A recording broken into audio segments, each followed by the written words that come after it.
وعلیکم السلام ورحمۃ اللہ وبرکاتہ۔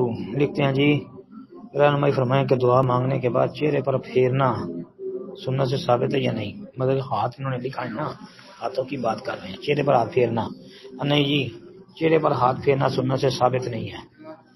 اس بارے میں جو روایت آتی ہے ترمذی کے اندر وہ بھی ضعیف ہے، امام بہقی کی الدعوات الکبیر کے اندر وہ بھی ثابت نہیں ہے، اور امام ابو داؤد نے جو عبداللہ بن عباس والی روایت درج کی ہے وہ فرماتے ہیں کہ اس بارے میں سب سے صحیح روایت ہے لیکن یہ بھی ضعیف ہے، مطلب کہ دوسری روایتوں کی نسبت یہ زیادہ صحیح تھی لیکن یہ بھی ضعیف ہے، اور امام ابو داؤد رحمۃ اللہ علیہ کا کلام بھی موجود ہے۔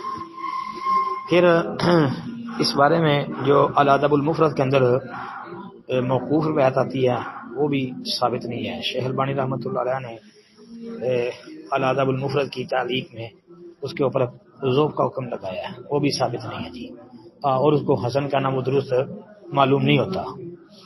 پھر حافظ ابن تیمیہ رحمۃ اللہ علیہ سعودیہ کے کبار علماء اور شیخ البانی رحمۃ اللہ علیہ ان کے نزدیک بھی دعا کے بعد چہرے پر ہاتھ پھیرنا سنت سے ثابت نہیں ہے جی، اس بارے میں کوئی صحیح حدیث نہیں۔ السلام علیکم ورحمۃ اللہ۔